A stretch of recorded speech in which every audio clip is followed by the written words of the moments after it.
Unajua pale bunge kama soko lingine lolote hakuwezi kosa wazimu.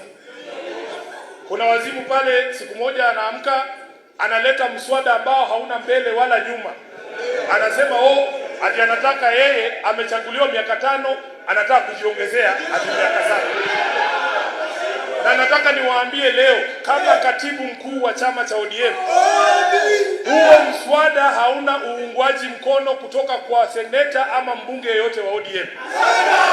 Kwa sababu mimi kama katibu wa chama najua kwamba tumeridhika na katiba yetu ambayo inatupa miaka 5 kama watu ambao tumechaguliwa. Baada ya hiyo miaka turudi kwa wananchi, kama umefanya kazi uongezewe ingine, upewe promotion ama ufutwe kazi. Kwa hivyo nataka niwahakikishie chama cha ODM kitasimama na wananchi. Hii mambo ya kuleta miswada ambayo ni kukasirisha wananchi tu, wengine wanatafuta clout, wengine wanatafuta uungwaji mkono na umaarufu ya social media. Mtu analeta mswada ambao hauwezi hata kuwa supported na mtu yoyote. Na mimi kama kiongozi ndani ya Senate tumesema tunaenda kugeuza sheria za bunge la Senate, ya kwamba ukileta mswada ambao unapelekea kugeuza katiba lazima uattach signatures za wabunge zaidi ya 200 ndio tuweze kuleta hiyo mswada hapo mbele. Mimi nawahakikishia wakati huo mswada utakuja mbele ya Senate, Cherargei atakuwa na kura moja peke yake. Tumeelewana hapo? Kwa hivyo msiwe na wasiwasi. Nataka na ndio kwa maana mimi am also refusing the idea that our term of office be extended by 7 years. Hiyo tumekataa, si ndio? Ile mambo ya Senator Cherargei likes drama all the time. We are not ready for drama. We are saying 5 years is enough for leaders to perform. Sawa sawa? Kumekuwa na shida kubwa ya ukosefu wa usalama Kenya hii. Kule Nairobi tulipata msiba mkubwa sana, mama na watoto wake wawili wanachinjwa kama kuku. No one is safe. Walimu nataka niwaambie no one is safe until all of us are safe. So we continue to call on the police kuhakikisha hao watu wanafanya hii mauaji wameshikwa.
Thank you, Honorable Speaker. Allow me to begin by commending the County Public Investments Committee that is ably chaired by the Senator for Vihiga, the Honorable Osotsi. Honorable Speaker, I have had occasion to be present in some of his meetings, especially when the management of the Nairobi Water and Sewerage Company was appearing before this committee, and I can assure you that I saw the sort of commitment by members of the committee and especially the chair to make sure that we right the wrongs in many of these water companies.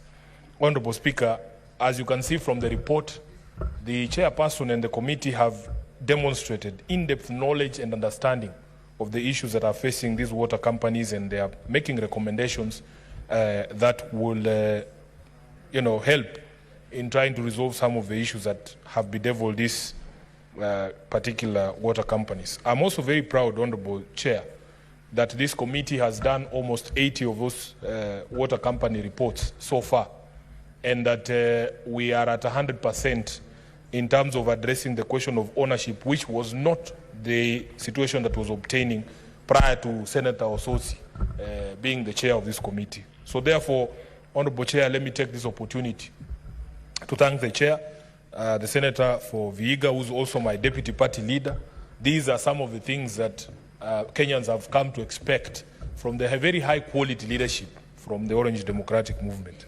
And we are setting the pace for other committees, Honorable Chair. Honorable Chair, allow me to address two things that have been raised by the committee, and you have heard the Chair make various references to the situation with water in Nairobi County. The first one, Honorable Chair, is the question of non-revenue water. And I know that from the discussions before that committee, Nairobi County, or the Nairobi Water and Sewerage Company, is one of those companies with the highest non-revenue water. And various reasons have been cited.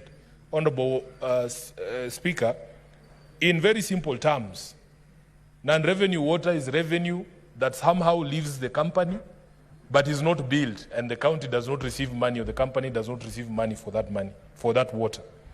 And one of the issues that have been cited is dilapidated infrastructure. Truth of the matter is, here in Nairobi, the water and sewerage infrastructure that we are operating on has been stretched beyond its capacity. And as the Chair said, we are still relying on the original water and sanitation infrastructure when the city was actually built by the Mzungu. Honorable Chair, one of the things that I have never understood is, if you look at our laws, there is a law that is called the Urban Areas and Cities Act. This law, under sections 5 and 6, provides for a framework of cooperation between the national government and the county government, and especially the city county of Nairobi, recognizing the unique position of Nairobi City County amongst the 47 counties. This uniqueness arises from many things, including the fact that Nairobi City County is the capital of the Republic. It hosts the diplomatic headquarters of many countries. It also is a seat of government. Many national government institutions are actually situated here in Nairobi. Honorable Speaker, under that act, the expectation was that in the realization of the uniqueness of Nairobi, the national government would support development of heavy infrastructure or critical infrastructure like the water and sanitation infrastructure. But this has never happened. If you speak to the management of the water company and the county government of Nairobi in general, Honorable Speaker, the amount of capital outlay that is required to bring the sanitation and water infrastructure up to speed, Honorable Speaker, it is something that would require over 5 years allocation under the equitable revenue share for us to be able to do that infrastructure. As we speak, Honorable Speaker, the existing sewage network, for instance, covers only 37 or 30% of the total square area of Nairobi County. And Honorable Speaker, as you know, these has also, the past few years, I've seen a lot of rapid development in terms of housing. Very many new buildings are coming up, going up to 25 floors, hosting thousands of tenants, but it has not been accompanied by the commensurate infrastructure upgrade that is required. And this is why many of our water and sanitation infrastructure is creaking. So, Honorable Speaker, I continue to call on the national government to honor its responsibilities under the Urban Areas and Cities Act to support Nairobi's development of certain critical infrastructure, including our water infrastructure, Honorable Speaker, so that we can be able to meet the needs of the people of Nairobi. Secondly, Honorable Speaker, the committee has highlighted the specter of illegal connections and what the Chair has called outright corruption. There are stories we hear in this city, Honorable Speaker. Very serious allegations are made against the management of Nairobi Water City Company, the people who work there, that, Honorable Speaker, even though they told us that there is this program of equitable distribution of water across the city, that there are unscrupulous people within the company who are even themselves merchants of water, people who own water bowsers, who are aware of the distribution schedule, who will make sure that, Honorable Speaker, the running joke is that some of them have mjengos going on and they tell their contractors, just wacha nifunge Nairobi West and then I'll come and see you at the hardware, Honorable Speaker. Knowing that you are shutting water supply to Nairobi West, then your bowsers are available for the people of Nairobi West to buy water from you. So these stories, Honorable Speaker, unfortunately for us, we rely on other institutions, and we have complained even at the Committee of Public Accounts that unfortunately for us as a House, our role ends somewhere. That once we bring up these matters before these committees, we depend on other institutions of government, including the EACC, to be able to follow up and to be able to bring some of these matters before the courts so that we can stop these malpractices. I remember, Honorable Speaker, and I don't know if Chair of this committee can recall, that when the Nairobi Water team was before his committee, there was a discussion about the discharge point for sewage from these exhausters in Nairobi. And the management there could not tell you on average or in a day what are the identities of the trucks that have delivered or have discharged this morning. They cannot tell you the number of times a vehicle specific registration number has appeared there. And it becomes very difficult for you to manage revenue if you're operating like that. So, Honorable Chair, if we do not focus on this question of illegal connections and corruption within our water companies, we are doing nothing.